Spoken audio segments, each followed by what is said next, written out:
Hey guys, William Murfitt here, and this is episode 4 of Rags to Riches. In the last episode, we changed the inner tubes for some new inner tubes, and we took the chain off. It was only a quick episode, but let's try and move on now. So, one thing I have noticed about this bike is on the top of the headset, just up here, you'll notice that there is a bit of a gap. Now, it should have a spacer in there, so I actually have some spacers to hand. I've got a plain black metal one, and I've got a carbon fibre one. Now, I'm going to use the plain black one here because they go with the rest of the set. They come in different sizes between sort of 2.5mm, 5mm, I think 7mm, I think maybe a little bit more. But basically what I'll do is I'll take off the headset bolt, the top bolt. I'll take that back off and I'll slot this in here and then tighten it back down and see if that makes any difference. The bolts here and here on the stem are holding that steerer tube in place, which means the suspension forks aren't going to drop out.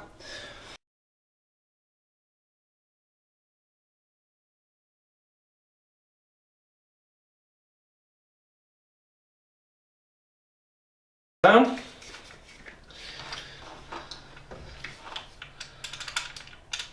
Now that's going to wobble around, make a lot of noise, it's no good. So what I'm going to do, take this bolt back out, take this bolt out and this bolt out, take this headset off, or take the stem off, and then bolt it down the other way around.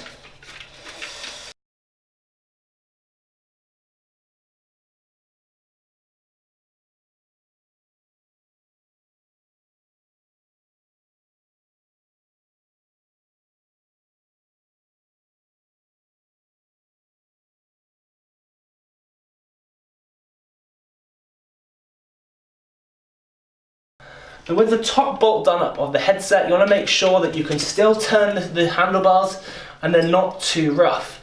If you feel a lot of resistance there, you've probably gone too tight. So you want to make sure you can just feel a little bit of rubbing, just like that, spot on. And that looks much better. There is still a gap, but the looks wise here looks so more aesthetically pleasing. It's lifted the handlebars up slightly, which will mean it's a comfortable ride for the rider. Okay, so that's the steerer tube spacing now done. It looks a lot better, it looks a lot smarter, a lot cleaner. There is still a tiny gap at the top, which I can try and work out.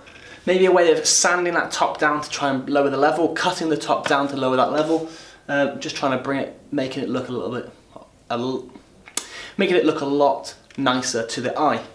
Next job then, grips. So I've loosened these two off here, and as you can see, this grip here is, well, pretty sharp. It's smooth, it's old, so I'm going to place them with these nice new ones. You can see there the texture's different, they actually have a grip to them.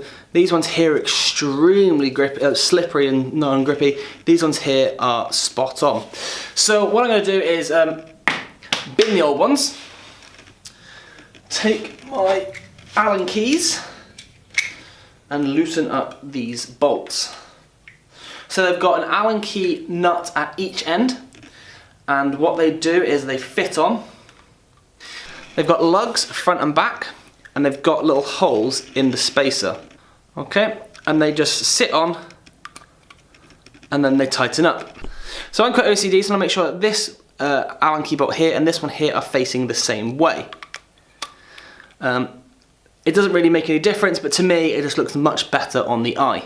Now these grips also come with some new bungs on the end, so we'll try and wedge a screwdriver into this one and try and work out how to get it out, because it is extremely scuffed and it's been in there for a long period of time, I'd imagine.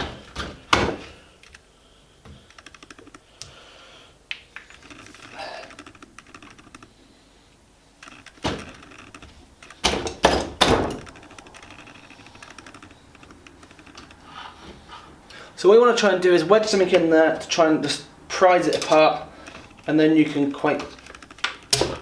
you can pull it out. So this is what the old one looks like, and this is what the new one looks like. Having the Allen key bolts facing downwards, I'm going to slide the new grip on. I'll just slide it on that. Now these grips here are a little bit longer than the old ones, so I'm going to de-adjust the brake lever and I'm going to slide that up the handlebar slightly.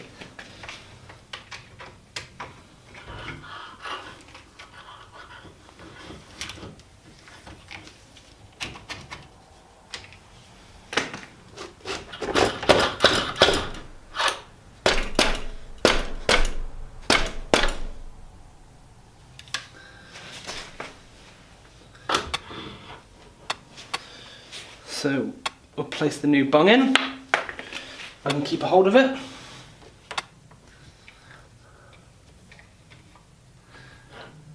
Just push in.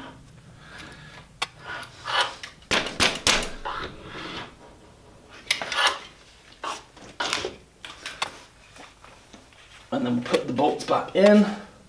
If you happen to do these bolts up before you put the bar ends in, you'll end up having a real difficulty pushing them in. And they just basically slot in, but if you do them up, you have to use maybe a hammer or a bit more force. So I'll do this up,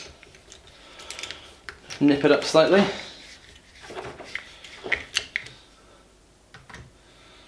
And then this one here, same again.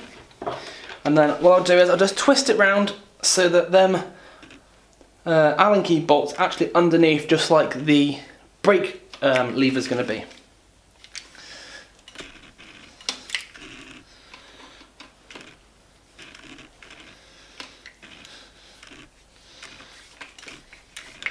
Now these ones here, just need to make sure that they're nice and tight, because if they're not, they will come loose, which isn't nice, because that's what had happened to me on my Kona.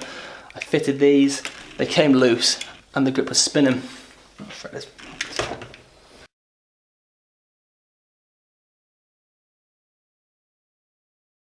Okay, and there we have it.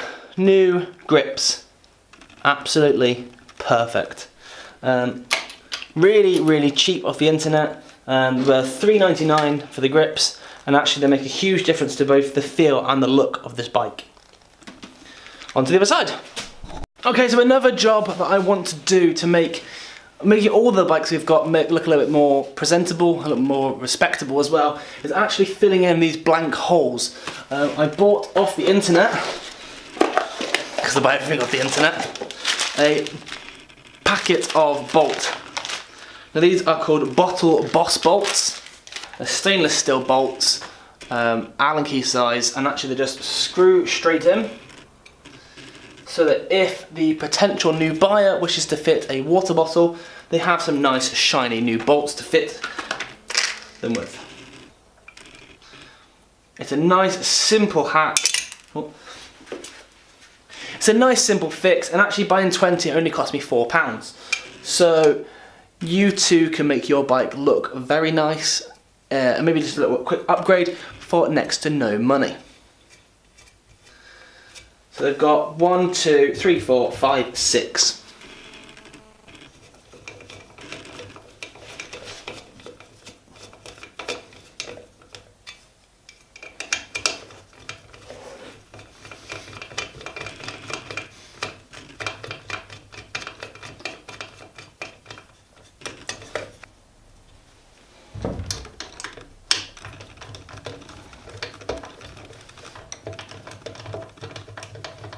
That's hopefully also going to stop any water going into that frame and potentially rotting it from the inside out. I don't really know what these frames are made of, aluminium, so it's going to take a long time to rot anyway, but we've gone from this to this for a matter of pence. Okay, so unfortunately this one here has worked perfectly, but the one underneath that had a bolt in there from the previous owners has actually rusted and snapped off. So let's try and work out how to tap that thread out. But I think, as you can tell, they look so much nicer already. The Carrera is going to be a bit of a beast once it's done. Next time, I think we're going to be looking at the brake cabling, the gear cabling, and then trying to get things sorted to get this bike back on the road. Thank you so much for watching. See you next time.